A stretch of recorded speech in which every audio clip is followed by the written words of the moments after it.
మనం ధ్యానం చేసుకున్నాం. ఈరోజు 5వ సంఘం యొక్క చరిత్ర మనం తెలుసుకోబోతున్నాము. 5వ సంఘమే, క్షమించండి, 6వ సంఘం. 5 సంఘాలను చూసాము. ఈరోజు 6వ సంఘాన్ని గురించి తెలుసుకోబోతున్నాము.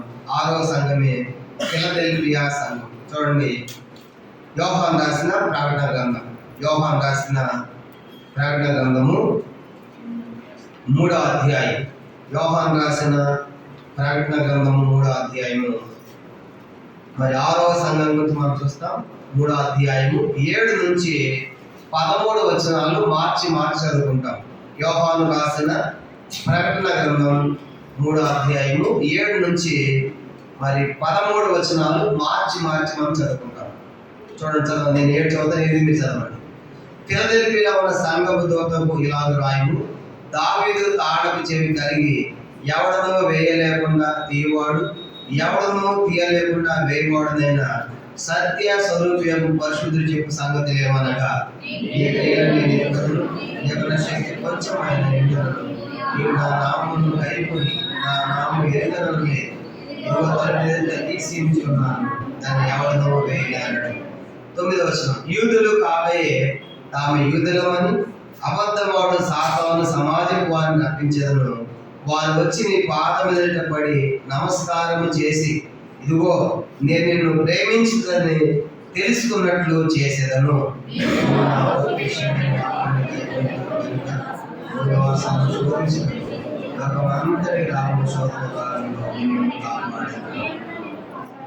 నేను త్వరగా వచ్చుతున్నాను. ఎవడను నీ కిరీటం అపరింపకున్నట్లు నీ కలిగిన దాన్ని గట్టిగా పట్టుకొనుము.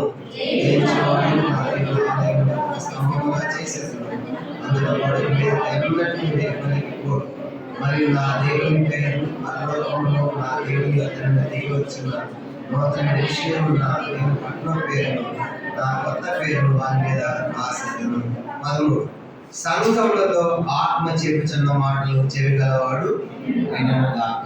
మొదటి అధ్యాయము 9, 10, 11 చదువుకుంటాం. యోహాను రాసిన ప్రకటన గ్రంథం 1వ అధ్యాయము 9, 10, 11 వచనాలు కూడా, ఈ 3 వచనాలు కూడా మనం కలిసి చదువుకుంటాం. చదవండి. బట్టి కలుగు శ్రమంలోను ఆశ్చర్యంలోను సహనంలోను పాలివాడైన యోహాను నేను వాక్యం నిమిత్తము యేసును సాక్షి నిమిత్తము పద్మాసు దీపమున ప్రవాసులైతే ప్రభు తెలుగు ఆత్మశుద్ధి ఉండగా ఓరదూరి వంటి గొప్ప స్వరం నేను చూచున్నది పుస్తకంలో రాసి ఎఫెసు, స్వర్ణ, పెర్గము, థియతైర, సార్దీస్, ఫిలదెల్ఫియా, లవోదికయ 7 సంఘములకు పంపమని చెప్పి నా వెనక వింటిని. ప్రార్థన. పరలోకమందున్న మా తండ్రి, పరిశుద్ధ దేవుని స్తోత్రాలు. ఈ మధ్యాహ్న కాల సమయంలో తండ్రి యొక్క వాక్యం పరిచయం ప్రజలు చేరుతుండగా భౌతికమైన ఆత్మీయ ఆధారాన్ని మాకు అనుగ్రహించమని ప్రార్థిస్తున్నాను. ఇంతవరకు కూడా మిమ్మల్ని ఆరాధించట్లో, మిమ్మల్ని కనపరచట్లో మీరు చేసిన సహాయం బట్టి, చూపిన అపారమైన కృపను బట్టి మీ స్తోత్రాలు. తిరుగు ప్రభా, మరి దినాల్లో మరి ఆసియాలోని 7 ఖండములు నేను ధ్యానిస్తున్నాం.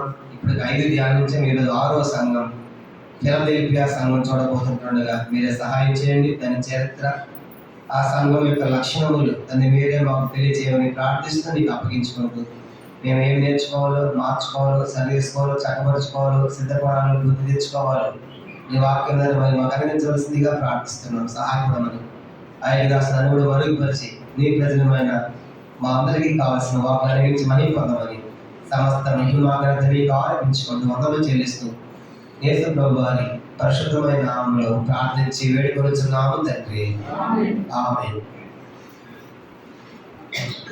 ప్రియులను గమనించామంటే ప్రకటన గ్రంథము మరి 1వ అధ్యాయం 9వ వచనం చదివినప్పుడు యోహాను గారు ఎందుకు ఆయన పద్మాసు దీపానికి పరవాసిగా లేదా బందీగా బంధింపబడి వెళ్ళాడని చూసినప్పుడు దేవుని యొక్క వాక్యం నిమిత్తం, యేసుని గురించిన సాక్ష్యం నిమిత్తం, దేవుని యొక్క స్వార్థ ప్రకటించినందుకు కాను ఆనాడు డొమేషియన్ చక్రవర్తి వాళ్ళు యోహాను పద్మాసు దీపాన్ని తీసుకెళ్లారు. కనుక చుట్టూ నీరే ఉంటాయి కనుక మధ్యలో ఆ దీపం అన్నమాట. అంటే ఎటు పారిపోలేదు ఖైదీ. అక్కడ బంధించినప్పుడు ఆ భయంకరమైనటువంటి ఆ దీపంలో ఆయన ఆత్మవశుడుగా, అంటే దేవునితో ఉన్నప్పుడు దేవుడే ఆయనతో మాట్లాడుతున్నాడు.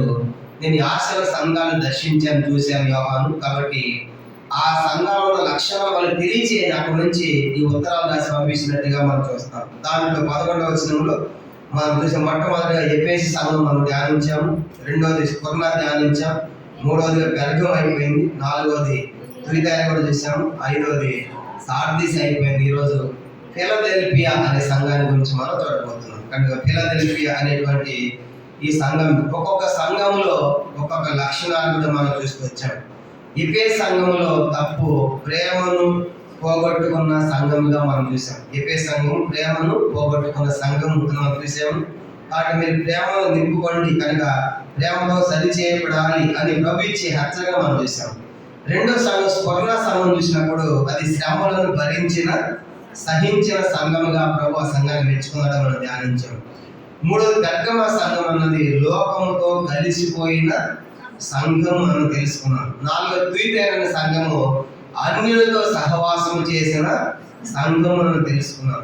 ఇంకా ఐదవది సార్దీస్ అనే సంఘము జీవమును పోగొట్టుకున్న సంఘం. జీవించున్నామన్న పేరు మాత్రముగా నీవు మృతుడవే అన్నాడు. అలాగన మరి ఫిలదెల్ఫియా సంఘం చెప్పినప్పుడు ఫిలదెల్ఫియా సంఘంలో ఏ తప్పు దేవుడు చెప్పలేదు, కనుక ఏ తప్పు చెప్పలేదు, ఏ ఖండన చేయలేదు. తర్వాత మరి ఫిలదెల్ఫియా సంఘాన్ని గురించి ఇచ్చే టైటిల్ ఏంటంటే ఇది సువార్తను ప్రకటించిన సంఘం అని రాసుకోవాలి. సువార్తను ప్రకటించిన సంఘం. మొదటి సంఘంలో ఎఫెసులో ప్రేమ లేదు, రెండో సంఘంలో కూడా తప్పు లేదు, సున్నాల్లో కూడా, కానీ శ్రమలను భరించే ప్రభు మెచ్చుకున్నాడు. మూడో సంఘంలో పెర్గమ సంఘం ఏమో లోకముతో కలిసిపోయిన సంఘం మనం చూసాం. నాలుగవది లోకముతో రాజీ పడిన సంఘం మనం చూసాము. అలాగన ఒక్కొక్క సంఘానికి ఒక టైటిల్ చూసాము. ఈరోజు మనము ఫిలదెల్ఫియా సంఘం గురించి చూడబోయే టైటిల్ ఏంటంటే సువార్తను ప్రకటించే సంఘం అని చూడాలి. కనుక ఈ సంఘంలో తప్పు లేదు, కానీ ఈ సంఘం కనుక గొప్ప ఆధిక్యత ఏంటంటే ఇది సువార్తను ప్రకటించిన సంఘం. సార్దీస్ సంఘం ఏమో జీవాన్ని పోగొట్టుకుందని చూసాం. తర్వాత ఫిలదెల్ఫియా అనేటువంటి సంఘం చూడండి ఒకసారి మ్యాప్లో మనం చూసినప్పుడు ఇవన్నీ కూడా రోమా సామ్రాజ్యంలో ఆసియా అనే రాష్ట్రంలో ఉన్న సంఘాలు. చూడండి, మొట్టమొదటి మనము చూసినప్పుడు ఇక్కడ మన ఎఫెసు సంఘం అయిపోయింది, స్ఫురణ అయిపోయింది, ఆ తర్వాత పెర్గం అయిపోయింది, తుయితైర అయిపోయింది, సార్దీస్ అయిపోయింది. ఈరోజు ఈ ఫిలదెల్ఫియా అనే సంఘాన్ని చూడబోతున్నాం. ఫిలదెల్ఫియా అనే సంఘం చూడండి, ఈ సంఘము ఈ పట్టణములన్నింటిలో ఇది చాలా చిన్న పట్టణం. ఫిలదెల్ఫియా పట్టణము ఈ పట్టణములన్నింటిలో కూడా చాలా చిన్న పట్టణము.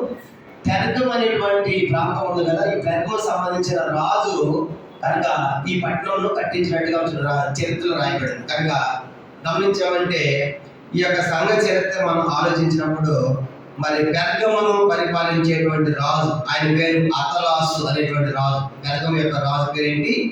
అతలాసు అనేటువంటి రాజు ఈ పట్టణాన్ని కట్టించాడు, నిర్మించాడు. అతనికి ఒక సహోదరుడు ఉండేవాడు. అతలాసుకి ఉన్న సహోదరుడు ఏంటంటే యామినేసు అనేటువంటి ఒక సోదరుడు ఉండేవాడు. ఎవరికి? పెర్గమ రాజు యొక్క సోదరుడికి అతలాసుకి యామినేసు అనేటువంటి ఒక సోదరుడు ఉండేవాడు. ఇప్పుడు ఆ సోదరుడు మీద ఎక్కువ ప్రేమ ఉంది కాబట్టి సోదరుని మీద ఉన్న ప్రేమతో ఈ పట్టణానికి ఫిలదెల్ఫియా అనే పేరు పెట్టాడు. కనుక ఫిలదెల్ఫియా అంటే ఇది గ్రీక్ పదం. ఫిలదెల్ఫియా అంటే ఇది ఏ పదము? గ్రీక్ పదము. గ్రీక్ లో దాని అర్థం ఏంటంటే సహోదర ప్రేమ అని అర్థం. ఫిలదెల్ఫియా అర్థం ఏంటి? సహోదర ప్రేమ. అంటే ఎందుకు పేరు పెట్టాడు? అతలాసుకి ఎవరున్నారంటే ఒక మంచి యామినేసు అనే సోదరుడు ఉన్నాడు. ఆ సహోదరుని తన సోదరుడి మీద ఉన్నటువంటి ప్రేమను బట్టి ఆ పట్టణానికి ఎవరు పెట్టాడంట? ఫిలదెల్ఫియా అనేటువంటి పదం పెట్టాడు. అంటే ఫిలదెల్ఫియా అంటే అర్థము సహోదర ప్రేమ. అంటే ఈ అతలాసు తన సోదరుని ఎంతగా ప్రేమించాడో మనకు పెట్టుకోవాలి. గతంలో మనం చెప్పినప్పుడు ఫిలిప్ అనే పేరు ఎట్టొచ్చిందో చెప్పారు, గుర్తుందనుకున్నా? ఫిలిప్ అనే పేరు ఎట్టొచ్చిందని చెప్పుకున్నాము. అంటే అలెగ్జాండర్ యొక్క తండ్రి పేరు ఫిలిప్, దానికి అలెగ్జాండర్ యొక్క తండ్రి పేరు ఫిలిప్ కాబట్టి అలెగ్జాండర్ యొక్క తండ్రి పేరును బట్టి ఫిలిప్ అనే పట్టణం వచ్చిందని చెప్పుకున్నాం. ఫిలిప్ అనే పేరు పెట్టడానికి అలెగ్జాండర్ యొక్క తండ్రి పేరు ఫిలిప్ కాబట్టి ఆ దాన్ని బట్టి ఆ ప్రాంతానికి ఫిలిప్ అనే పేరు వచ్చిందని చెప్పుకున్నాం. తెస్సలోనిక అనే పేరు ఎట్లా వచ్చిందో కూడా చెప్పారు. తెస్సలోనిక అనే పేరు ఎందుకు వచ్చిందంటే తెస్సలోనిక పట్టణము అలెగ్జాండర్ యొక్క సహోదరి పేరు తెస్సలోనిక. అలెగ్జాండర్ యొక్క సోదరి పేరు తెస్సలోనిక కాబట్టి ఆ సోదరి పేరును బట్టి ఆ పట్టణానికి ఏమైనా పేరు పెట్టారు? తెస్సలోనిక అని పెట్టారు. అలాగా ఎలా ఫిలిప్పి తండ్రి ఫిలిప్ అయితే ఫిలిప్ అనే పట్టణం వచ్చిందో, అలెగ్జాండర్ సోదరి తెస్సలోనిక అయితే పట్టణం తెస్సలోనిక అని పేరు పెట్టారు. అలాగే ఇక్కడ అత్రాస్ అనేటువంటి పెద్దవ రాజు తన సోదరుని యామినేషన్ ఎక్కువగా ప్రేమించాడు కాబట్టి దాన్ని బట్టి సోదరుని మీద ఉన్న ప్రేమను బట్టి గ్రీకు భాషలో ఫిలదెల్ఫీ అంటే సహోదర ప్రేమ అని అర్థం. ఆ రీతిగా అర్థమైనటువంటి ఈ పట్టణాన్ని ఈ అత్రాసు నిర్మించినట్టుగా మనం చూస్తాం. ఇది చాలా సారవంతమైన భూమి ఉన్నటువంటి ప్రాంతం. ఈ యొక్క ఫిలదెల్ఫియా చాలా సారవంతమైన భూమి ఉంటుంది. ద్రాక్ష తోటలు ఎక్కువగా పండేవి. అక్కడ ద్రాక్ష తోటలు పండేవి. అక్కడ ఒక దేవతను కూడా సేవించేవాడు. ఆ దేవతకి ఈ ద్రాక్షస పానీయాలు కూడా ఆ ప్రాంత వాసులు అర్పించినట్లుగా చరిత్రలో మనకు కనబడుతుంది. కనుక అలాగే ఈ పట్టణము మరి క్రీస్తు పూర్వం నుంచి చూడండి, క్రీస్తు పూర్వం 159 నుంచి క్రీస్తు శకం 138 దాకా ఈ పట్టణం ఉన్నట్టుగా మనకు కనబడుతుంది. ఆ తర్వాత భూకంపాలు వచ్చి మిగతా పట్టణాలు కూడా శిథిలమైపోయినట్లుగా ఇది కూడా శిథిలమైపోయి మరలా కట్టబడిన పట్టణంగా మనం చూస్తాం. అక్కడ ఓయునెస్ అనేటువంటి ఒక దేవతను ఎక్కువగా సేవించేవాడు, పూజించేవాడు. ఈ యొక్క ఫిలదెల్ఫియాలో ఆ దేవతకి యొక్క ద్రాక్ష సంబంధించినటువంటి పానీయ అర్పణలు కూడా అర్పించినట్లుగా చరిత్రలో మనకు కనబడుతుంది. కాబట్టి ఇది సార్దిస్కి ఆగ్నేయంగా సుమారుగా 25 మైళ్ళ దూరంలో ఉన్నటువంటి పట్టణం. చూడండి, సార్దిస్ అనేటువంటి దానికి ఆగ్నేయంగా 25 మైళ్ళ దూరంలో ఉన్నటువంటి చిన్న పట్టణం. కాబట్టి 7 పట్టణాలకల్లా ఇది చాలా చిన్న పట్టణం. దీన్ని అతలాస్ అనేటువంటి రాజు నిర్మించాడు. అతని యొక్క సోదరుడు యామినేస్ మీద ఉన్న ప్రేమను బట్టి పట్టణానికి ఫిలదెల్ఫీ అనేటువంటి పేరు పెట్టాడు. తర్వాత ఇది క్రీస్తు పూర్వం 159 నుంచి క్రీస్తు శకం 138 దాకా కొనసాగింది చూస్తాము. ఇది సారవంతమైన భూమి కనుక ద్రాక్ష తోటలు బాగా పండించేవాడి పట్టణములు. అలాంటి అద్భుతమైన పట్టణంగా మనకి ఈ యొక్క మరి ఫిలదెల్ఫియా పట్టణం అని కనబడుతుంది. అయితే ఇప్పుడు ప్రభు ఈ సంఘానికి ఇచ్చే హెచ్చరిక, ఈ సంఘాన్ని గురించి ఎట్లా ప్రభు కనపరుచుకున్నాడు అని చూసినప్పుడు చూడండి, యోహాను రాసిన ప్రార్థన 3వ అధ్యాయం. దేవుడు ఆ సంఘానికి ఒక్కొక్క సంఘానికి ఒక విధంగా కనపరుచుకున్నాడు, ఆ పరిస్థితులను బట్టి, ఆ కాలాలను బట్టి. అయితే ఈ ఫిలదెల్ఫియా ఆ సంఘాన్ని దేవుడు ఎట్లా కనపరుచుకుంటున్నాడు? ప్రకటన 3వ అధ్యాయం 7వ వచనం. ప్రకటన 3:7 చూడండి. ఫిలదెల్ఫియా సంఘపు దూత ఇలాగ రాయను, దావీదు తాళపు చెవి కలిగి ఎవడునూ వేయలేకుండా తీయవాడును, ఎవడునూ తీయలేకుండా వేయవాడునైన సత్య స్వరూపయోగు పరిశుద్ధులు చెప్పు సంగతులు ఏమనగా, ఈ సంఘానికి దేవుడు దావీదు తాళపు చెవి కలిగి ఎవడను వేయలేకుండా తీయవాడును, ఎవడను తీయలేకుండా వేయవాడుగా మరి దేవుడు మరి ప్రభు ఈ సంఘాన్ని కనపరుచుకుంటున్నాడు. కాబట్టి దావీదు తాళపు చెవి. మన చరిత్రలో పాత నిబంధనలో దావీదు మంచి మహారాజుగా మనకు కనబడతాడు. కనుక దావీదు మహారాజు కనబడతాడు. దావీదుకి ఇచ్చిన వాగ్దానం నిబంధన కూడా దేవుడు ఏమన్నాడు? దావీదు కానీ నువ్వు నన్ను ప్రేమించావు ఎక్కువగా, కాబట్టి నీ సంతతిలో ఒకడు నిత్యం ఈ సింహాసనం మీద ఉంటాడు, నీ పిల్లలు రాజులు అవుతారని చెప్పాడే. కనుక ఆ దావీదు గురించి ఆయన పరిచయం చేస్తున్నాడు. కనుక ఆ దావీదు మరి పేరు మీద పరిచయం చేసుకుంటున్నాడు. దావీదు వంశము కనుక గమనించాడు. దావీదు యొక్క వంశము రాజవంశం. కనుక రాజవంశం యేసులో వచ్చాడు. యేసులో పుట్టింది పేద కుటుంబమే కానీ, మరియల కుటుంబం కానీ, ఆయన వచ్చింది దావీదు పేరు మీద వచ్చాడు. రాజవంశంలో వచ్చినట్టుగా మనం చూస్తాం. అలాగన మరి దావీదు తాళపు చెవి అని చూసినప్పుడు దావీదు ఇంట్లో ఒక గృహ నిర్వాహకుడు ఉండేవాడు. ఆయన పేరు షబ్న అనేటువంటి వ్యక్తి ఉండేవాడు. షబ్న అనే గృహ నిర్వాహకుడు దావీదుకి. అతని దగ్గర ఈ తాళపు చెవులు ఉండేవాడు. దావీదు తాళపు చెవులు దేవుడి దగ్గర ఉన్నాయంట.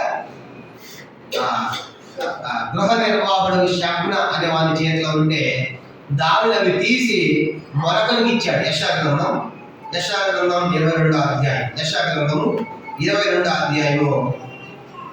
యెషయా గ్రంథము 22వ అధ్యాయము 22వ వచనం బాగుంది పెట్టుకోవచ్చు. యెషయా గ్రంథము 22వ అధ్యాయం మొట్టమొదట 22 చదువుదాం. యెషయా గ్రంథం 22వ అధ్యాయము 22వ వచనంలో చూడండి. దావీదు తాళపు చెవిని చదువుతాం. ఇప్పుడు మనం చదువుకున్న మాట అక్కడ రాయబడింది ప్రాణంలో. నేను దావీదు ఇంటి తాళపు అధికార భారమును అతని మీద భుజం మీద ఉంచాను. అతను తీగ ఎవడను మూయజాలడు, అతను మూయ ఎవడను.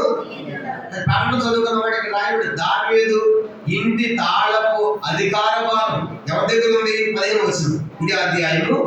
ఇది అధ్యాయము 15 వచనం. ఏమంటే 15 చూడండి. ప్రభువును సైన్యములకు యెహోవా ఇలాగ సెలవిస్తున్నాడు, గృహ నిర్వాహకుడైన షబ్నా అను విచారకర్త దగ్గరికి పోయి అతనితో ఇట్లను. ఈ షబ్నా అనేటువంటి వాడు దావీదు యొక్క గృహ నిర్వాహకుడు కనుక దావీదు యొక్క ఇల్లు చూసుకునేవాడు. అతని యొక్క తాళం చెవి ఉందన్నమాట. ఇప్పుడు దావీదు ఏం చేశాడంటే అది తీసి ఎవరికి ఇచ్చాడంట? 21వ వచనం. 20 చదువుకుంటాం. ఇది అధ్యాయము 22వ అధ్యాయము 20 వచ్చిన చదవండి. 20. ఆ దినమా నేను నా సేవకుడు హిల్కీయా కుమారుడు ఎల్యాకీముని పిలిచి అతనికి నీ చొక్కాయిని తొలగించి నీ నడికట్టు చేత అతని బలపరిచి నీ అధికారం అతనికి ఇచ్చేదను. అతని యెరూషలేము నివాసులకు యోధా వంశంలో తండ్రి అగును. ఇప్పుడు షబ్నా అయినటువంటి దావీదు యొక్క తాళపు చెవిని దావీదు తీసి అందించాడంట, ఎల్యాకీముకి ఇచ్చాడు. కానీ ఎల్యాకీముకి ఇచ్చాడు.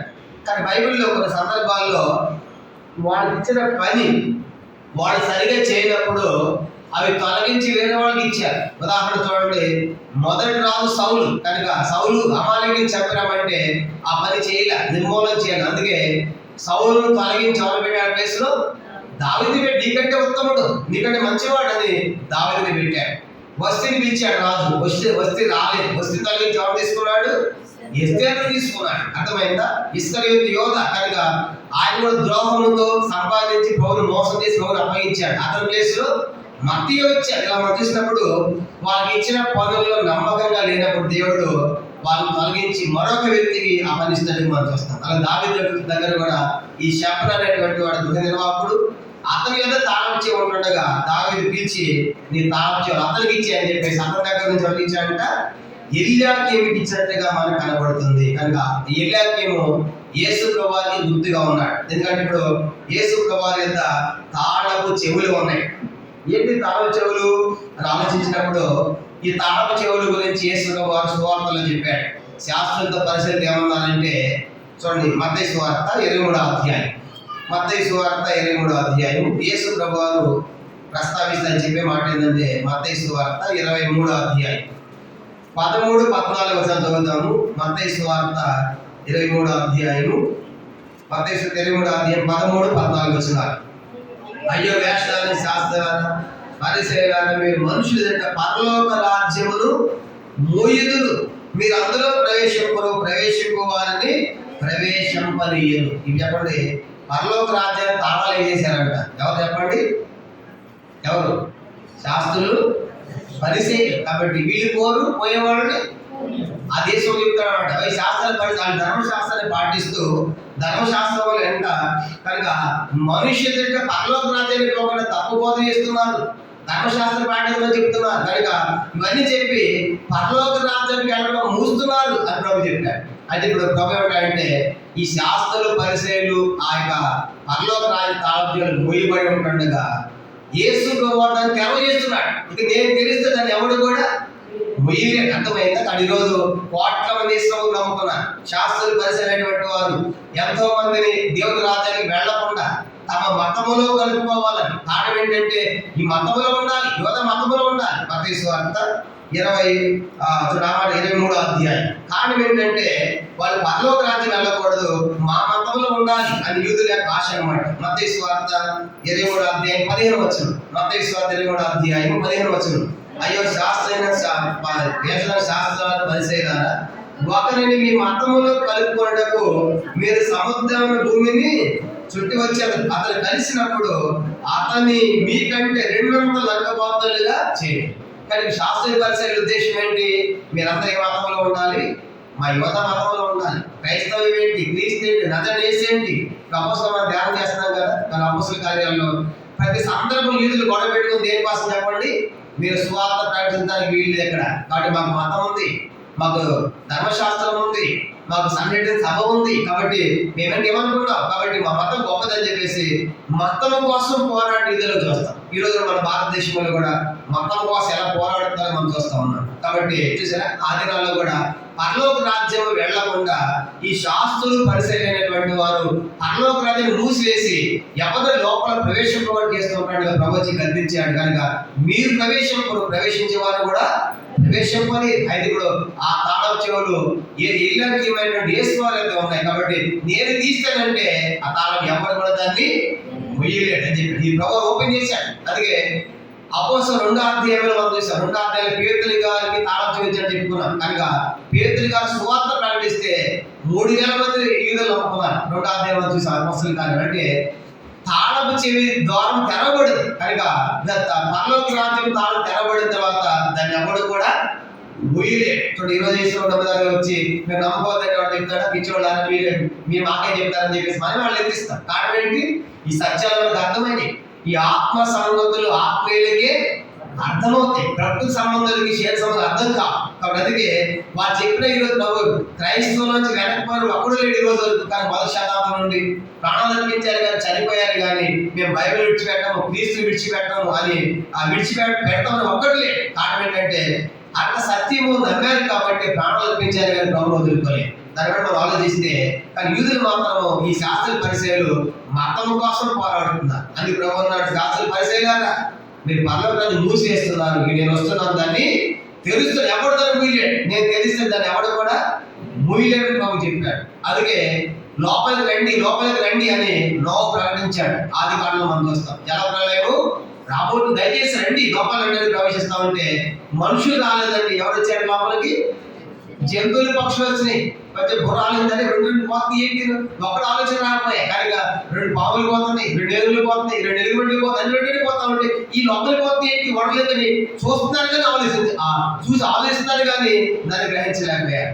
అన్ని లోపలికి వెళ్ళిపోయిన తర్వాత ఆ తలుపులు ఎవరు మూసాడంట? నోవహు మూసాడు, దేవుడు మూసాడు. దేవుడే మూసాడు. అర్థమైందా? ఇక నేను మూలిగా ఎవడు అప్పుడు వెతుకుంటున్నాను. అప్పుడు ఆకాశం నుంచి ప్రచండమైన ఆకాశం ఇవ్వబడ్డాయి. కనుక వర్షం ప్రచండంగా వస్తా ఉంటే కనుక అన్ని మునిగిపోతా ఉంటే పర్వతాలు కొండలు అన్ని మునిగిపోతా ఉంటే అప్పుడు కేకేస్తా నోవహు తలుపు అని చెప్పేసి అప్పుడు కేకేస్తా ఉంటే నోవహు అన్నాడు, ఈ తలుపులు నేను వేసినవి, నేను మూయిగా ఎవడును. ఇక్కడ పరలోక రాజ్యం వెళ్ళడానికి ఆయన తీగ ఎవడు దాన్ని ఆపలేడు. కనుక దేవుడు మూస్తే ఎవడు దాన్ని అందరూ నాశనం అయిపోయారు. కనుక జల ప్రళయంలో ఆ ఓళ్ళ ఉన్నవారు తప్ప మిగతా వాళ్ళంతా ఏమైందా ప్రచండ వర్షం వచ్చి ఎత్తైన పర్వతాలు మునిగిపోయి మొత్తం నాశనం అయిపోయారు. కానీ అంటే ఇదేం తెలియజేస్తుందంటే యేసు ప్రభువుకు ఉన్నటువంటి అధికారం తాళం చెవింటే చెప్పండి, ఆయన ఉన్నటువంటి అధికారం తెలియజేస్తాం. నాకు నేను పరలోక రాజ్యం తీసుకెళ్ళడానికి అధికారం ఉంది, కనుక నశింపజేయడానికి అధికారం ఉంది. అందుకే ఆ పాపాత్మ స్త్రీ దగ్గర అన్నాడు కదా, రాయితో పట్టణ సందర్భంలో ఎవడు కొట్టలేదమ్మా, ఎవడు కొట్టలేదు, అయితే నేను కూడా నిన్ను శిక్షించను. కారణం ఏంటి? ఎవరు శిక్షించాలంటే నాకున్న పవర్ నీకు కదా, నేను కూడా నేను కొట్టను. కానీ ఆయన అధికారం తెలియజేస్తా ఉంది. ఆ రీతిగా మరి పరలోక రాజ్యం తాళం చెవులు వేసేవారు తెరిచాడు. కానీ తెలిసినప్పుడు అనేక మంది దాంట్లో ప్రవేశిస్తున్నారు. కానీ శాస్త్రులు పరిసరైనటువంటి వాళ్ళు ఎంతో మంది దాన్ని మూయాలని ప్రయత్నం చేసినప్పుడు ప్రభువును గద్దించాడు. గుడ్డివారిలాగా ఉన్నారు, అందుల్లాగా ఉన్నారు, కాబట్టి మీరు వెళ్లకుండా పోయేవారు ఆపుతారని ప్రభు గద్దించి పరలోక రాజ్యాన్ని తాళం చెవులు తెరిచాడు.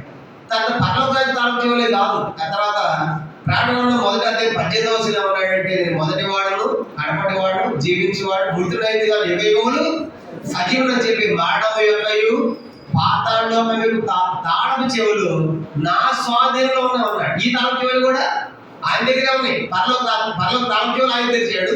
తన నరకానికి పాతాళానికి తాళపు చెవులు కూడా ఆయన దగ్గరే ఉన్నాయి. దాని అర్థం ఏంటంటే ఎవడు పంపించాలని నాకు తెలుసు. వాస్తవానికి దేవుడికి ఎవరు దాన్ని పంపించాలని ఆశ కాదు. బైబిల్లో అందరూ ఎవరు నశింపగా ఇచ్చేంపగా అందరూ రక్షణ పొందాలని దేవుడు ఆశిస్తున్నాడు. ఎవరు నశించకూడదు, ఆత్మ నశించకూడదు. దేవుని కోరిక అందరూ రక్షణ పొందాలి, అందరూ దేవురాజ్యానికి పోవాలి. వాస్తవానికి ఆ నరకం అనేది అపవాదికి వారి దూతలు కానీ మనకు కాదు. కాబట్టి అర్థమైందా? కాబట్టి ప్రభు వారు ఈ సంఘటన ఎట్లా ప్రత్యక్షపడుతున్నాడంటే ఆ దావీదు తాళం చెవితలేటువంటి వాడు నేను అని చెప్పి ప్రత్యక్షం ఏమంటున్నాడు? ప్రకటన 3వ అధ్యాయము ఆ రీతిగా మరి ఈ యొక్క సంఘానికి ప్రత్యక్షపరుచుకున్నాడు. 3వ అధ్యాయము ప్రకటన 3వ అధ్యాయము తర్వాత 7వ వచనంలోని ఎవడును తీయలేకుండా వేయవాడును, తర్వాత ఎవడు కూడా వేయలేకుండా తీయవాడు. నేను వేస్తే దాన్ని ఎవడు తీయలేడు. నోటం వేసిన తలుపులో ఎవడు తీయలేకపోయాడు. తర్వాత ఇప్పుడు నేను తీస్తే ఎవడు వేయలేడు. ఇప్పుడు నేను ప్రభు ఓపెన్ చేసిన పరలోక రాజ్యానికి ఆయన సిలువ మారడం ద్వారా దాన్ని ఎవరు ఆపలేకపోతున్నారు. ఈ దినాలు ఎంతో మంది సువార్త ఆపాలి, క్రైస్తవ ఆపాలి, విస్తరించడం ఆపాలి, ఎన్నో చట్టాలు చేస్తున్న ప్రయత్నాలు చేస్తున్నారు. కానీ ఎన్ని ప్రయత్నాలు చేసినా క్రైస్తవుని విస్తరించడం ఆగుతుందా? ఆగటం విస్తరిస్తూనే ఉంది. కారణం ఏంటంటే నేను ఓపెన్ చేయదని ఎవరు ఆపలేడని చెప్తే ఏమంటాడు ఆయన సంగతులు సత్య స్వరూపయోగు పరిశుద్ధులు చెప్పు సంగతులు ఏమనగా అని చెప్తూ పరిశుద్ధులు కనపరుచుకొని 8వ వచనం చూడండి. 8వ వచనం నీ క్రియలను నేను ఎరుగుదును. చెప్పేమంటాడు ఆ సంఘముతో సంఘములో ఉన్న క్రియలు నాకు తెలుసు. వారి క్రియలు తెలుసా? అందరి క్రియలు తెలుసా? అందరి క్రియలు తెలుసు అని కనుక యోహాను 2:24 యేసు అందరినీ ఎరిగిన వాడు ఎవరు ఆయనకు బోధింప అక్కర్లేదు. అర్థమైందా? కాబట్టి అందరికీ వెళ్ళినటువంటి వాడు ప్రత్యేక సమయంలో పెద్దరికే సంగమా నీ క్రియలు నాకు తెలుసు, నీ క్రియలు, నీ పనులు, నీ చేష్టలు కనుక ఎంత మంచి పనులు చేస్తున్నావో నీకు ఇవన్నీ తెలుసు, నీ సంగతులన్నీ నాకు తెలుసు అని మెచ్చుకుంటున్నాడు. నా తెలుగు చూడండి, నీకున్న శక్తి కొంచెమై ఉండినను నీవు నా వాక్యమును గైకొని నా నామమును ఎరుగనలేదు. ఈ సంఘం అంట ఎంత అద్భుతమైన సంఘం అంటే ఈ సంఘానికి శక్తి కొంచెంగా ఉందంట. బహుశా మన భాష చెప్పాలంటే ఇది పేద సంఘమై ఉండాలి. పేద సంఘం అంట ఆనాటి యూదులు ధనవంతులుగా ఉండి కనుక డబ్బు ఎక్కువగా ఉండి, ఈ రోజు కూడా యూదులు ధనవంతులే. ప్రపంచ దేశాలు అన్ని దేశాల్లో యూదులు పై స్థానంలో ఉన్నారు. కనుక అన్ని వ్యాపారాలు వాడవి. యూదులు ధనవంతులైనటువంటి ఆ దినాల్లో ప్రభు నమ్మిన క్రైస్తవులైనటువంటి పెద్ద సంఘం అంట శక్తి కొంచెంగా ఉందంటే బహుశా వీళ్ళు విద్యాహీన చదువులేని వాళ్ళు ఉన్నారు, బహుశా పేదవాళ్ళుగా ఉన్నారు. అట్లాగా ఉండి దేవుని నమ్ముకున్నారట. చర్చకానికి ఎట్లా దేవుతారు? దేవుని వాళ్ళు పేదవాళ్ళుగా ఉండి చదువు లేకపోయినప్పుడు విద్యావంతులుగా ఉండి బహుశా దేవుడు నమ్ముకున్నారు. అదే నీ శక్తి కొంచెమై ఉంటున్నారు. అర్థమైంది? మీకు చదువు లేకపోయినా పేదవాళ్ళు అయినా సరే వాళ్ళు చేసే పని ఏంటంటే చూడండి, నీవు నా వాక్యమును గైకొని అంటాడు. చెప్పండి, వాక్యం ఏం చేశారంట వాళ్ళు? గైకొనడం అంటే వినటం ఉంది, వినటము, తర్వాత చదవటము, గాయపడటం. అర్థమైందా? వినటం అంటే ఇప్పుడు నేను చెప్తా ఉంటే మీరు అందరూ ఏం చేస్తున్నారు? వినటం. చదవటం అంటే మీరు చదువుతారు. గాయపడటం అంటే దాన్ని పాటించడం. అర్థమైందా? గాయపడటం అంటే ఏంటి? పాటించడం. కానీ దీంట్లో కష్టమైంది ఏది? వినటం కూడా కొంతమంది ఇదే కూడా కష్టం. ఎంత చెప్పేదాన్ని నిద్రపోతా ఉంటారు. కానీ ఇదే కూడా కష్టమే కొంతమందికి. చదివేది కొంతమంది కష్టమే. అర్థమైందా? కానీ టైం ఉండదు. కొంతమంది చదువురారు. కనుక చదువులు అనే వాళ్ళకి ఇచ్చి పట్టాల్సిన అవసరం లేదు. చదువులు వాళ్ళు ఏం చేయలేరు. కాబట్టి మీకు ఆడియో బైబిల్ ఇచ్చే వినండి. ఇంకా ఆడియో బైబిల్స్ కావాలంటే ఆడియో బైబిల్ తెప్పిస్తాం. కానీ చదివేది మనకు కష్టమే, వినేది కష్టమే. గైకొనడం అంటే దాని ప్రకారం జీవించండి అంటే ఇది ఇంకా ఇంకా కష్టం. అర్థమైందా? మనం వింటాము, చదువుతాం, కానీ గైకొనే దగ్గర అనేటప్పుడు ఏం చేస్తాం? చాలా మన వల్ల ఆడలేదని అర్థమైతే మనం చేయలేము. కనుక మనం పౌరులాంటి వాళ్ళని కాదు, అంత పౌరులను కాదు కాబట్టి సమర్థించుకొని ఆ అనుసరించే ప్రయత్నం మనం చేయాలి. అర్థమైందా? ఈ సంఘం అట్లాంటిది కాదండి. చదివి విని వెళ్ళిపోయే సంఘం కాదు, గైకొంటున్నారు. అర్థమైందా? ప్రభు కూడా ఏమన్నాడు? ఎవరు ధనిలంట? ప్రకటన 1:3 ముందు పేజీ చూడండి. ప్రకటన 1:3 ప్రకటన 1:3 సమయం సమీపించినది కనుక ఈ ప్రవచన వాక్యములు చదువువాడును ఆ వాటిని ఇందులో రాయబడి గైకొని వారును దాన్ని చదువువాడు కనుక గైకొని వారు మనము చదివి వినేస్తాను ఆడుకోకూడదు. ఏమైతే వాక్యం మనం ప్రకటించబడుతుందో బోధించబడిన వాక్యం మనం పాటించాలని ప్రయత్నం చేయాలి. ప్రభు ఈరోజు వాక్యం చెప్పారు, దీని ప్రకారం జీవించాలి అని ప్రయత్నం చేయటమే గైకొనడం. కానీ సంఘం కొన్న గొప్ప మంచి లక్ష్యం ఏంటంటే ఇది చాలా పేద సంఘం, శక్తి కొంచెమే అంట. కానీ బహుశా ధనవంతుల సంఘం కాదు, చదువుకున్న వాళ్ళు లేరు, విద్యావంతులు లేరు, పేదవాళ్ళు ఉన్నప్పటికీ కూడా దేవుని వాక్యం ఎంత పాటిస్తారంటే పూజ తప్పకుండా. మంచుడు కొన్ని పల్లి ప్రాంతాలు కూడా మాకు చదువుతుంది వాళ్ళకి ఎంత నమ్మకం ఉంటారంటే మొదటి కోడి గుడి మందరికి ఇచ్చిరాపో అంటారు. ఎందుకు చెప్పండి? మొదటి గుడి పంపించారు, మొదటి సొరకాయ దేవుని మందరికి ఇచ్చారనుకోండి అంట.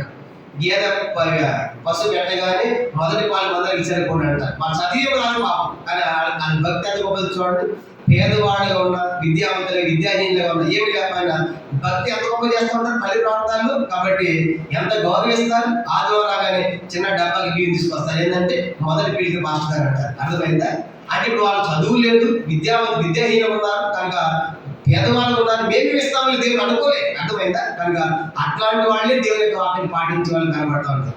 కొన్నిసార్లు పల్లి ప్రాంతాల్లో, విలేజ్ ప్రాంతాల్లో చదువులను చూసినప్పుడు మనం ఎన్నోసార్లు మనం నేర్చుకోవాలనిపిస్తూ ఉంటుంది. అంత భక్తిగా ఉంటారు. మనకు అన్ని ఉండి కూడా, నిజంగా మనకు అన్ని ఉండి స్వేచ్ఛ ఉండి కూడా మరి వాక్యాన్ని గైకొనాలంటే మనకి ఎంతో కష్టం. అర్థమైందా? కానీ ఈ సంఘం అట్లాంటిది కాదు. ఇది చాలా పేద సంఘము. చదువుకున్న వాళ్ళే, చదువు లేని అయినప్పుడు ఈ సంఘము దేవుని వాక్యం ఏం చెప్తుంది దాని ప్రకారం మనము ఉండాలి అని పాటిస్తున్నారంట. అంతవరకు ఆగిపోలేదు. ఇంకా ఏం చేస్తున్నారంటే ఇంకొక ముందుకెళ్తే, నా నామమును ఎందుకు నా నామము ఎరుగనలేదు. అది అర్థం ఏంటి? నువ్వు క్రైస్తవులు అంటే వాళ్ళు ఏమని చెప్తారు? మేము క్రైస్తవులే అంటారు. మనమైతే ఇక్కడ క్రైస్తవులు అంటాం. బయటకు వెళ్తాం ఉద్యోగం దగ్గర, మీరు చర్చికి వెళ్తారంటే లేదు మా మమ్మల్ని పోతుంది, అప్పుడు పోతాం.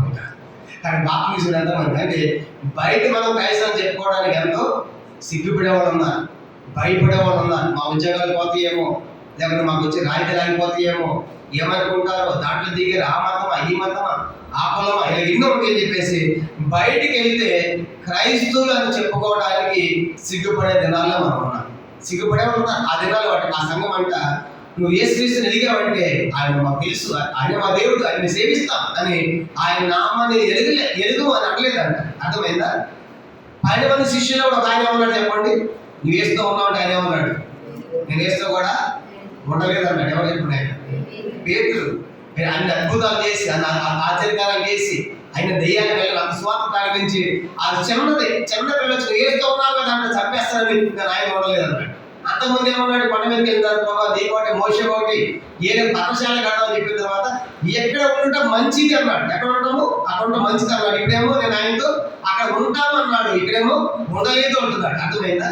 అంత పేతురే ఒప్పుకోలేకపోయాడు. నేను ప్రభువుని శిష్యునయ్యా, 10 మందిలో ఒకటయ్యని ఒక చిన్న దాని ముందు పోకాడు. అర్థమైందా? కనుక ఆయన భయపడ్డాడు.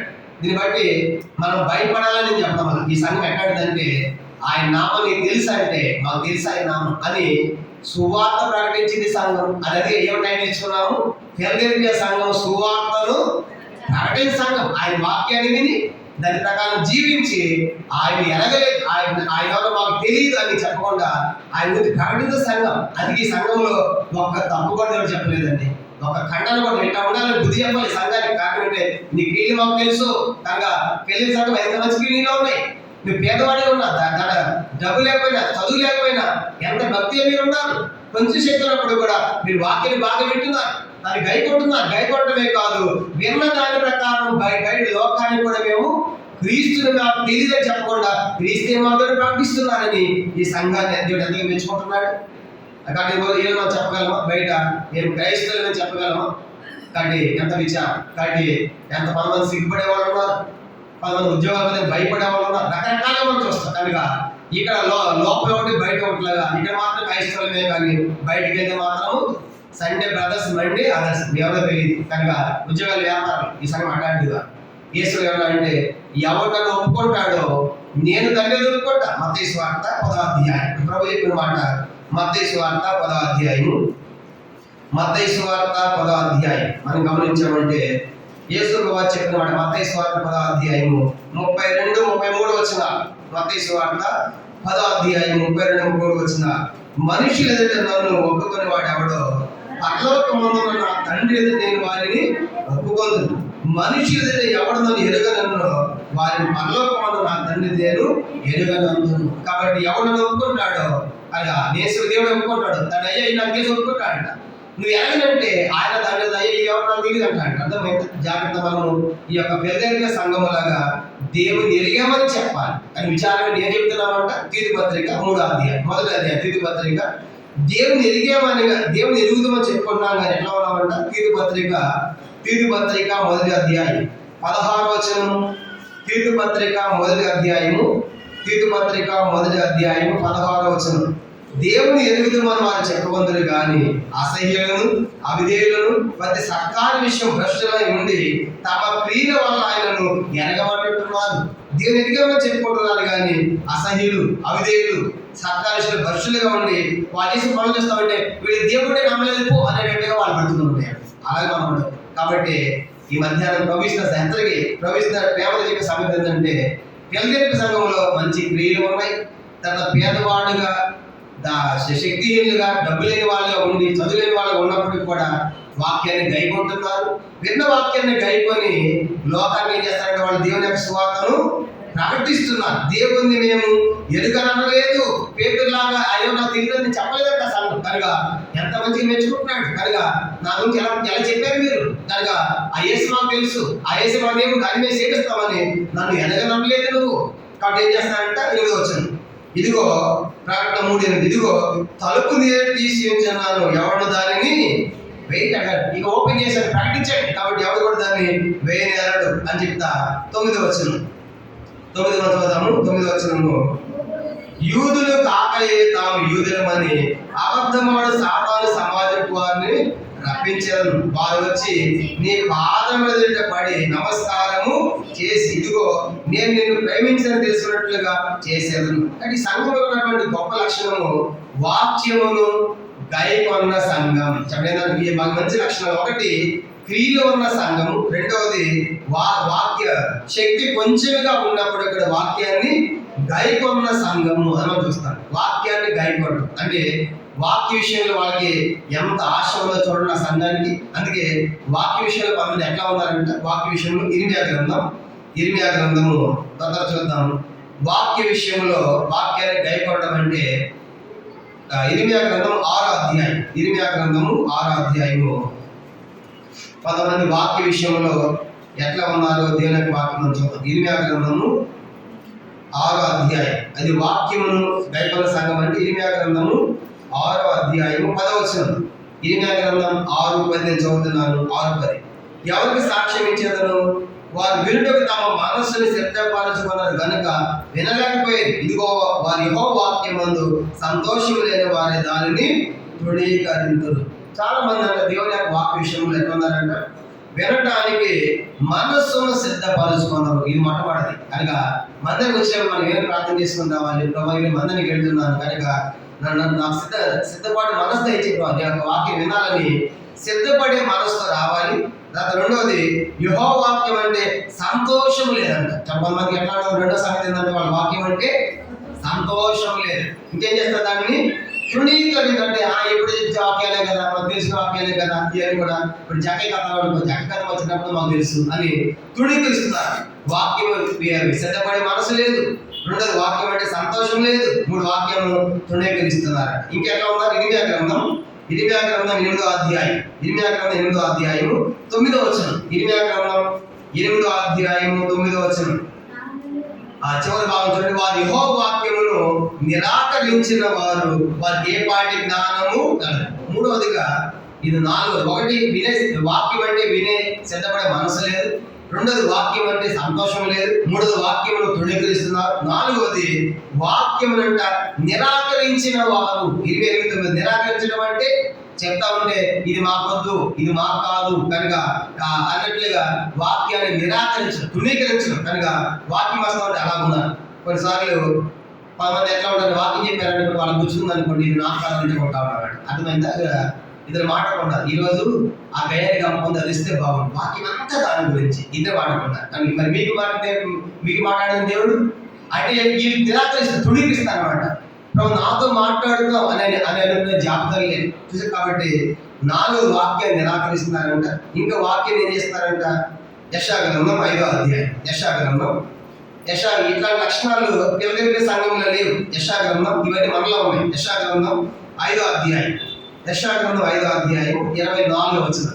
యెషయా 5:24 చూడండి. యెషయా 5:24, సాయం యెహోవా యొక్క ధర్మశాస్త్రము నిర్లక్ష్య పెట్టుదురు, ఇశ్రాయేలు యొక్క పరిశుద్ధ దేవుని వాక్కును తృణీకరించుదురు కనుక ధర్మశాస్త్రం నిర్లక్ష్య పెట్టుదురు. దేవుని వాక్యం అంటే ధర్మశాస్త్రం నిర్లక్ష్యం. కాబట్టి సిద్ధపడే మనసు లేదు, సంతోషం లేదు, తృణీకరిస్తాం, నిరాకరిస్తాం, నిర్లక్ష్య పెడుతున్నారంట.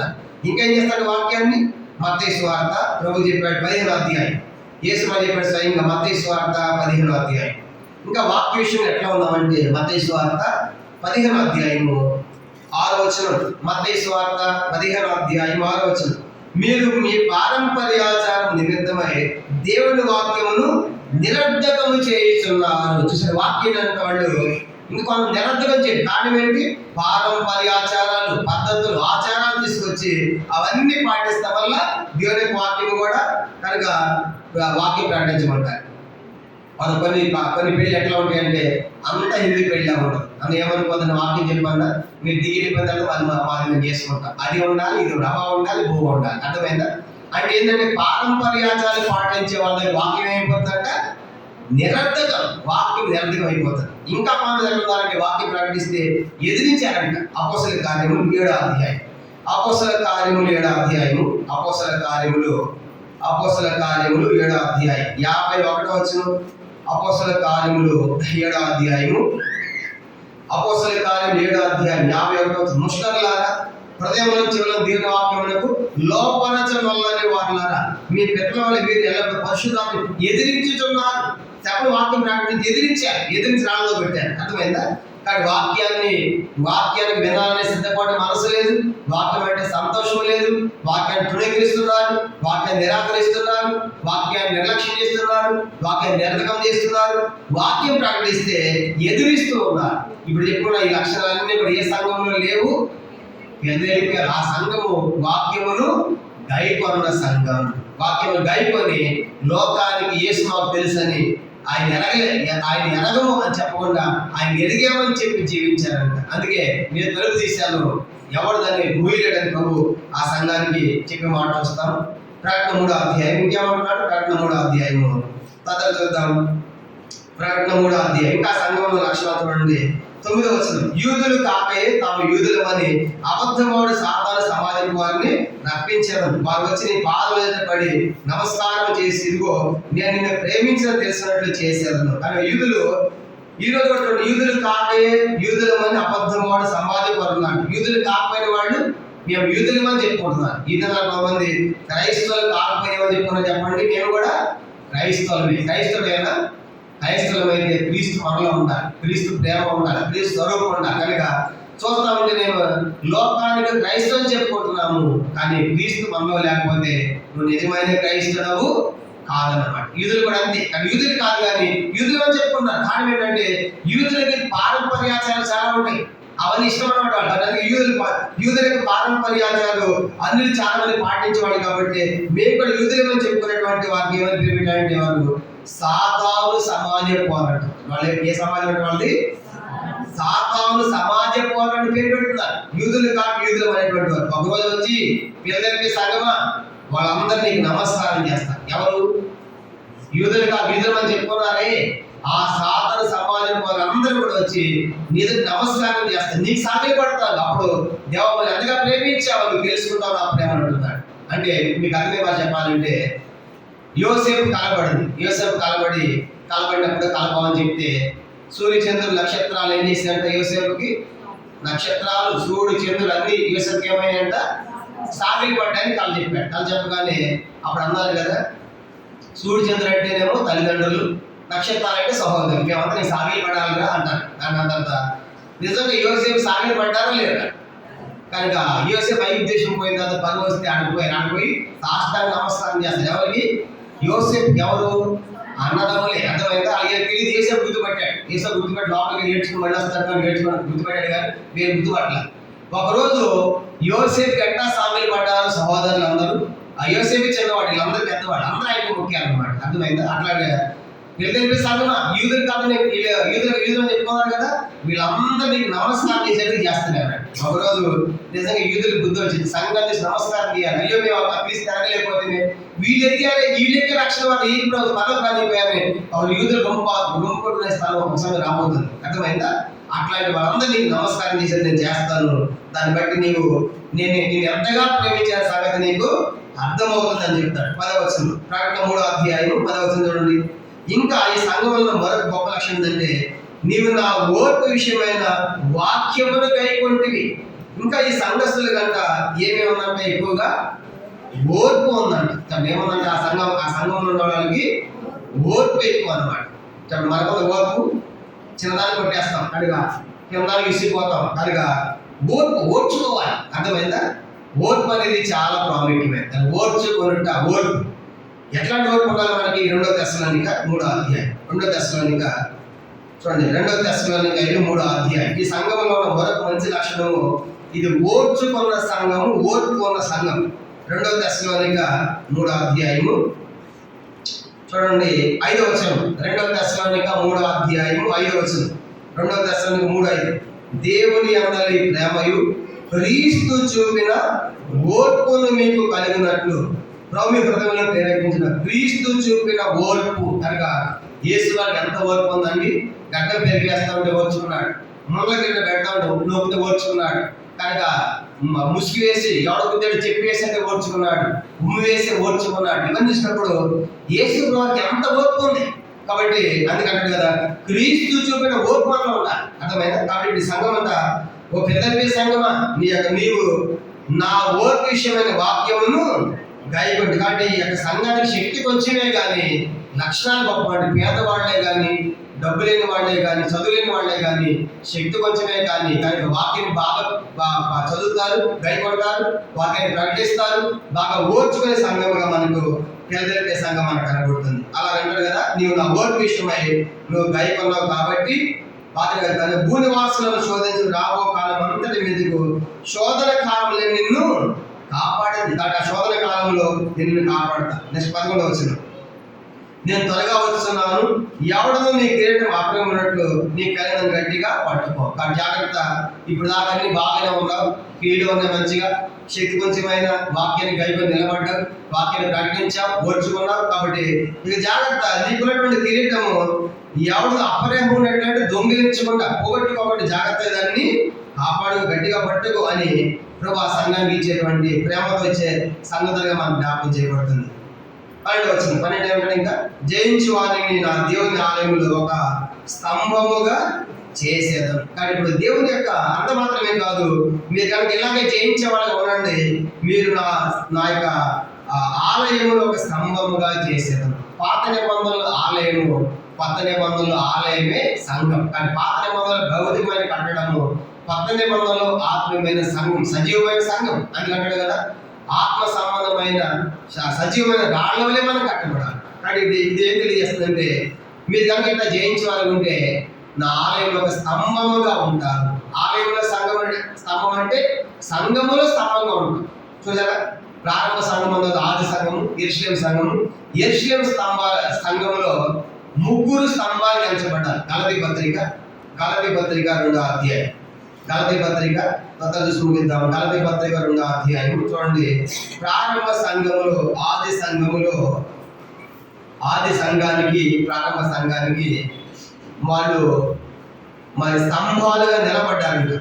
గలతీ పత్రిక 2వ అధ్యాయం 8-9 వచనం. అనగా సున్నతి పొందిన వారికి అపోస్తలుడు పేతురుకు సామర్థ్యం కలిగించిన దేవుడే అన్ని జనులకు అపోస్తలుడు నాకును సామర్థ్యం కలిగేసిన వారు గ్రహించినప్పుడు స్తంభములుగా ఎంచబడిన యాకోబు, కేఫ, యోహాను వారు నాకు అనుగ్రహించిన కృపను కనుగొంచారు. యాకోబు, కేఫ, యోహాను. యాకోబు అంటే యేసు వారి తమ్ముడు, సొంత తమ్ముడు అని యాకోబు. తర్వాత కేఫ, ఆయన పేతురు. తర్వాత యోహాను. వీళ్ళంతా ఆదిమ సంఘానికి స్తంభములుగా ఎంచబడ్డారంట. అర్థమైందా?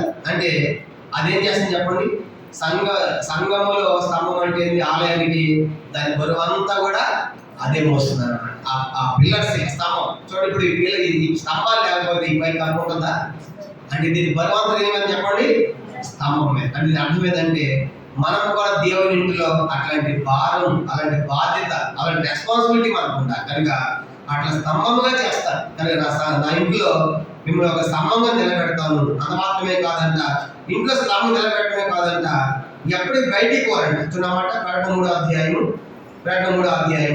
12వ వచనం. జయించు వారిని నా దేవుని ఆలయంలో ఒక స్తంభముగా చేస్తాను, అందులో నుండి వాడికి ఎన్నటిగానే వెలుపలికి పోడు. చూసారు కాబట్టి పరలోక రాజ్యం తెలియజేస్తుంది కదా, దాంట్లో వెలుపలికి పోడు. మరియు నా దేవుని పేరును పరలోకములో నా దేవుని దిగి వచ్చిన నూతనమైన యెరూషలేమును, నా దేవుని పట్టణ పేరును, నా కొత్త పేరు వారి మీద రాసేదను అంటున్నాడు. చెప్పండి, దేవుడు వాళ్ళకి జయించి వాడిని ఆలయంలో స్తంభంగా చేసి అంత మాత్రమే కాదు, నా పేరు రాస్తాను, తర్వాత పరలోకంలో నా పేరు రాస్తాను, నా దేవుని పేరు రాస్తాను, పరలోకం దేవుస్తున్న నూతన యెరూషలేము పట్టణ పేరు రాస్తాను, కొత్త పేరు 3 రాస్తాడు. ఒకటి కొత్త పేరు రాస్తాడు, ఒకటి దేవుని పేరు రాస్తాడు, దేవుని పట్టణ పేరు రాస్తాడంట. రాయటం అంటే చూడండి, ఎవరన్నా మాకు ఇల్లు రాశారనుకుంటాం, ఎంత సంతోషం, ఇల్లు మాకు రాశారని అంటారు. అర్థమైందా? కనుక భూమి మాకు రాశారు, భూమి రాయటం, ఇల్లు రాయటం. కానీ దేవుడు ఏమో రాస్తున్నాడంట, దేవుడు ఏమో రాస్తున్నాడు, ఆయన పేరు రాస్తాడు మనకి. అర్థమైందా? పాత నిబంధనలు ఎవరికి ఆయన పేరు పెట్టలా. పాత నిబంధనలో దేవుని నామాన్ని ఉచ్చరించాలంతే. దేవుని నామాన్ని ఉచ్చరించడం వల్ల వాళ్ళకి ఆశీర్వాదం. సంఖ్యాకాండం 6వ అధ్యాయం. సంఖ్యాకాండం యెహోవా నామం పలికారు వాడు, పలికితే ఆశీర్వాదం. కానీ మనం పలకటం కాదంట, మనకి ఏమి ఇస్తాడంటే ఆయన తన యొక్క పేరు ఇస్తాడంట, పలకటం కాదు, ఆయన పేరే మనకి ఇస్తాడు. సంఖ్యాకాండము 6వ అధ్యాయం 26వ వచనం. సంఖ్యాకాండము 6వ అధ్యాయము 26వ వచనం. యెహోవా నీ మీద తన సన్నిధి కాదు ఉదయం చేసి నీకు సమాధానం కలుగజేయను గాక, అట్లు వారి ఇశ్రాయేలు మీద నా నామమును ఉచ్చరించడం వల్ల నేను వారిని ఆశీర్వదించాను. నన్ను చూసారు కాబట్టి నా నామం ఉచ్చరిస్తే చాలు, పలికి నేను ఆశీర్వదిస్తాను. ఇప్పుడు దేవుడు మనకి ఉచ్చరించబడుతున్నాడా, ఆయన పేరు రాస్తానంటున్నాడా? ఏది గొప్పది? ఉచ్చరించేది గొప్పదా, ఆయన పేరు మన మీద రాసేది గొప్పదా? మన మీద రాస్తాడు ఆయన పేరు, ఆయన పేరు మన మీద రాయటం ఎంత గొప్పది. కనుక నా పేరు రాస్తాను, నా దేవుని పేరు రాస్తాను, పక్కనే పేరు రాస్తానని ఈ సంఘాన్ని చెప్పే సంగతి మనం తెలుస్తాం. కానీ ఈరోజు మనము జయించే వారు ఉంటే సంఘములో, ఆలయంలో స్తంభములు ఎంచబడి వారికి ఉంది, దేవుని పేరు మనకి రాయబడుతుంది. కానీ దేవుని పేరు రాయబడటము ఎంతో గొప్ప ఆశీర్వాదం. కానీ ఈ సంఘానికి ఇచ్చినటువంటి దేవుడి ప్రేమతో అంటారు కదా, ఎట్లా మీరు జయించే వారు ఉండండి, నా సంఘం ఆలయంగా చేస్తాను. అంత మాత్రమే కాదు, నా దేవుని పేరు రాస్తాను, కొత్త పేరు రాస్తాను, పట్టణ పేరు కూడా మీ మీద రాస్తాను అనే సంగతి దేవుడు చెప్పాడు. అలా సంఘములతో ఆత్మ చెప్తున్న మాట చెవిగలవాడు వినును కాదు. కాబట్టి సంఘములో లోపములు ఏమీ లేవు. చెప్పండి, సంఘం ఏమంట లోపములు ఏమీ లేవు. కానీ ఆయన ఆధిక్యతలు ఎక్కువగా ఉన్నాయి. ఆధిక్యతలు ఒకటి మనం చూసినప్పుడు మరి శక్తి క్రియలు ఉన్నాయి, ఈ సంఘంలో క్రియలు ఉన్నాయి. రెండవదిగా శక్తి కొంచెం అంటే పేదవాళ్ళుగా ఉండి బహుశా విద్యాహీనంగా అయి ఉండవచ్చు, అయి ఉండి కూడా వాక్యమును గైకొని పాటించిన వారు కనబడుతున్నారు. సువార్తను ప్రకటించారు. దేవుని నామం మాకు తెలియదని చెప్పాలి, దేవుడు మాకు తెలుసని చెప్పారంటే అర్థమైందంటే సువార్తను ప్రకటించారు. తర్వాత గమనించండి, ఇంకా వాళ్ళ ఆ సంఘంలో ఓర్పు ఉన్నదంట, చాలా ఓర్చుకున్నటువంటి వాళ్ళు మనకు కనబడుతున్నారు, ఓర్పు ఉన్నది. ఇవన్నీ చూసినప్పుడు అంటారు కదా, మీకు భవిష్యత్తు వచ్చేటువంటి శోధనలు నేను కాపాడుతాను, లేకపోతే కిరీటాన్ని పోగొట్టుకోకుండా జాగ్రత్తగా కాపాడు. ఎందుకంటే కిరీటము అపహరించే వాళ్ళు ఉన్నారు, పోగొట్టుకునే వాళ్ళు ఉన్నారు. నేను చెప్పాను కదా, తాళపు చెవులు దావీదు తాళం ఎవరి దగ్గర ఉన్నాయి, శబ్దం అనే గృహ వ్యవహారం ఉంటే ఎవరికి పోయినాయి అంటే అవి ఇళ్ళకి వ్యర్థమైన. కాబట్టి నీది పోగొట్టుకోవాలి జాగ్రత్త. కాబట్టి నీకు కిరీటము అపహరణ కూడా జాగ్రత్త కాపాడుకో. ఒక పెద్ద సంఘమా అట్లా కాపాడుకో. జయించేవాడు ఉంటే నా సంఘంలో స్తంభంగా చేస్తాను. అంత మాత్రమే కాదు, నా పేరు, దేవుని పేరు, కొత్త పేరు కూడా నీ మీద రాస్తాను. ఉచ్చరించడం కాదు, నీకే నా పేరు రాస్తాను. అర్థమైందా? కొన్నిసార్లు మనం అంటాం కదా, నాదంతా నీకే రాస్తామని అంటాం. అర్థమైందా? ఎంత సంతోషం మనకి. దేవుడు ఏమంటాడంటే నా పేరు నీకు రాస్తా. ఆయన నామం ఎంత గొప్పది. కనుక యేసుక్రీస్తు నామం, ఆయన పేరు రాయడం అంటే, ఆయన పేరు మనకు తగిలించుకోవడం అంటే ఎంత గొప్ప ఆధిక్యత. కాబట్టి ఆయన పేరే మనకు వచ్చినప్పుడు ఎంత గొప్ప ఆశీర్వాదం దేవుడు మనకు అనుగ్రహించాడు. కాబట్టి దీన్ని బట్టి మనము మరి పిల్లలకే సంఘం లాగా సహోదర ప్రేమ కలిగిన సంఘంగా ఉన్నాం. అంత మాత్రమే కాదు, కనుక క్రియలో కూడా సంఘంగా ఉండాలని ప్రభు కోరుతున్నాడు. శక్తి కొంచెం అంటే పేదవాళ్ళైనా విద్యాహీనులైనప్పుడు కూడా వాక్యాన్ని పాటించమని కోరుతున్నాడు, తన వాక్యాన్ని ప్రకటించమని కోరుతున్నాడు, ఓర్చుకోమని కోరుతున్నాడు. ఇవన్నీ కూడా తెల్లదేవికి ఉన్నటువంటి గొప్ప లక్ష్యాలుగా మనకి కనబడుతున్నాయి. ఆ రీతిగా మనము జీవించడానికి మనకు తన కృపను దయచేయను కాక.